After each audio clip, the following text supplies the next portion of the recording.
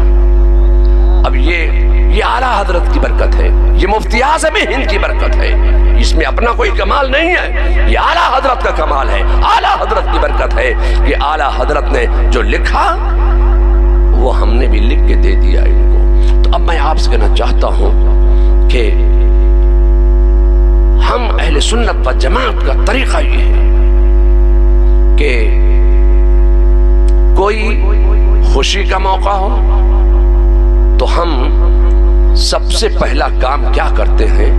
ذکر خدا کرتے ہیں، ذکر مصطفیٰ کرتے ہیں، ذکر اولیاء کرتے ہیں۔ سب سے پہلا کام ہمارا یہ ہوتا ہے۔ 30 دن تک رمضان کے روزے رکھے، امتحان میں 30 دن بیٹھے، اب 30 دن تک امتحان میں بیٹھنے کے بعد نتیجے کے طور پر جو دن آیا وہ عید کا دن آیا، تو ظاہر ہے کہ یہ خوشی کا دن ہے۔ یہ امتحان میں بیٹھنے کے بعد نتیجے کے طور پر یہ عید کا دن ہمیں ملا ہے، خوشی کا دن ہے۔ تو اس عید کی خوشی میں اتنا محو نہیں ہو گئے، اتنا ڈوب نہیں گئے کہ صاحب خدا کو بھول جائیں، رسول کو بھول جائیں، نبی کو بھول جائیں، بزرگوں کو بھول جائیں، ولیوں کو بھول جائیں، صحابہ کو بھول جائیں۔ نہیں، تو اب ہم کام کیا کرتے ہیں؟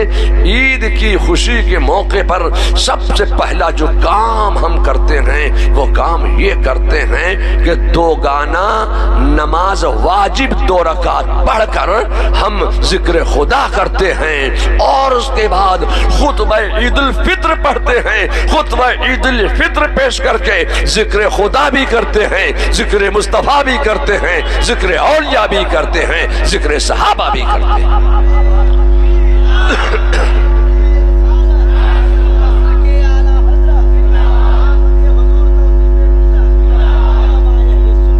تو ہم اہل سنت و جماعت کا طریقہ یہ ہے کہ ہم کسی بھی موڑ پر، کسی موقع میں، کسی لمحہ نہ اپنے خدا کو فراموش کرتے ہیں، نہ اپنے رسول کو بھولتے ہیں، نہ بزرگوں کو بھولتے ہیں۔ ہر وقت ہم ذکر و اذکار کرتے ہیں، ذکر خدا بھی کرتے ہیں، ذکر مصطفیٰ بھی کرتے ہیں۔ ایسے ہی خوشیوں کے بہت خوشی کے موقع آتے ہیں، ایسے ہی صاحب خوشتر بھائی، انسان کی زندگی میں سب سے بڑی خوشی کا موقع کون سا ہوتا ہے؟ ظاہر ہے کہ آپ کہیں گے کہ جب ہمارا نکاح ہوا ہمارے سب سے بڑی زندگی کا خوشی کا دن وہی تھا، اور اول رضا صاحب آپ کی سب سے بڑی خوشی کا دن کون سا تھا؟ تو آپ بھی یہی کہیں گے کہ جس دن میرا نکاح ہوا۔ تو انسان کی زندگی کا سب سے بڑی خوشی کا دن وہ دن ہے کہ جس دن اس کا نکاح ہوتا ہے۔ تو اس خوشی کے موقع پر نکاح کی خوشی میں ہم اتنا ڈوب نہیں جاتے ہیں، ہم اتنا محو نہیں ہو جاتے ہیں نکاح کی خوشی میں کہ صاحب خدا کو بھول جائیں، رسول کو بھول جائیں، بزرگوں کو بھول جائیں، ولیوں کو بھول جائیں۔ نہیں، ہم اس نکاح کی خوشی کے موقع پر بھی سب سے پہلا جو کام کرتے ہیں وہ خطبہ نکاح پیش کرتے ہیں، اور خطبہ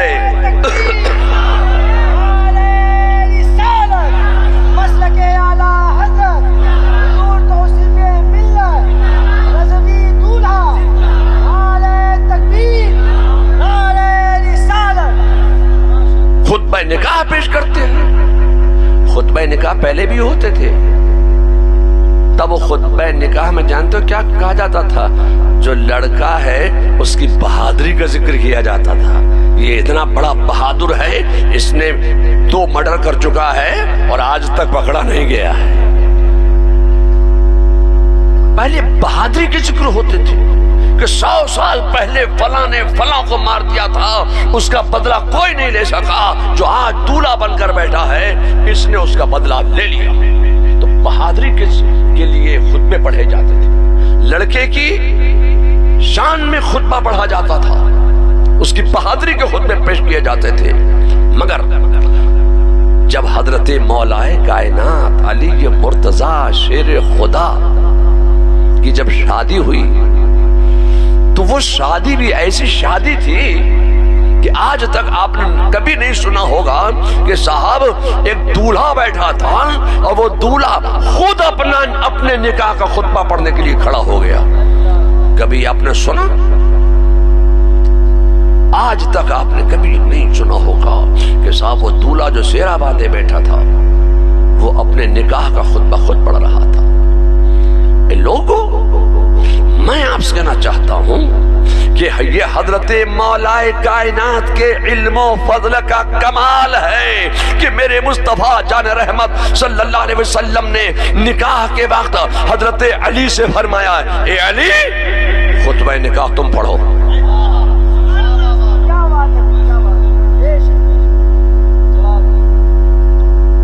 تو حضرت مولا کائنات اپنے نکاح کا خطبہ خود پڑھ رہے ہیں۔ اب خطبہ نکاح میں مولا کائنات نے کیا پڑھا؟ خطبہ نکاح میں مولا کائنات نے حمد باری بیان کیا، تعریف مصطفیٰ بیان کی، صحابہ کا ذکر کیا، تابعین اور تمام جو اس وقت کے اجلہ صحابہ تھے ان کا ذکر کیا خطبے میں، اور اس کے بعد خطبہ پڑھا گیا، پھر میرے مصطفیٰ نے نکاح پڑھایا۔ اب میں آپ سے کہنا چاہتا ہوں یہ خطبے میں ہم جو پڑھتے ہیں الحمدللہ الحمدللہ نحمدہ ونصلی علی رسولہ الکریم، یہ پورا خطبہ جو ہم پڑھتے ہیں اور اس میں ہم تعریف خدا، حمد و ثنا، تعریف مصطفیٰ، ذکر صحابہ، ذکر اولیاء جو ہم کرتے ہیں، یہ حضرت مولا کائنات نے شروع فرمایا، انہوں نے خطبہ نکاح پڑھا۔ اب میں آپ سے کہنا چاہتا ہوں کہ انسان کی زندگی میں دوسری خوشی کا موقع کون سا ہوتا ہے؟ انسان کی زندگی میں جو دوسری سب سے بڑی خوشی ہوتی ہے، وہ دوسری سب سے بڑی خوشی کا موقع یہ ہے کہ اس کے یہاں اولاد ہوئی ہے، بیٹا ہوا ہے، اولاد ہوئی ہے۔ جس دن وہ صاحب اولاد بنتا ہے وہ خوشی سے پھول نہیں سماتا ہے کہ آج ہم باپ بن گئے، آج ہم والد بن گئے، آج ہم ابا بن گئے، آج ہمارا جانشین پیدا ہو گیا، آج ہمارا جانشین پیدا ہوا ہے، تو صاحب خوشی سے پھول نہیں سماتا ہے باپ۔ تو انسان کی زندگی کا سب سے بڑی خوشی کا دن وہ ہوتا ہے کہ صاحب جس دن وہ صاحب اولاد ہوتا ہے۔ مگر جب کسی کے یہاں لڑکی پیدا ہو جاتی ہے تو آج لوگوں کا منہ لٹک جاتا ہے، جی کیا ہوا؟ لڑکی ہوئی ہے۔ یعنی آپ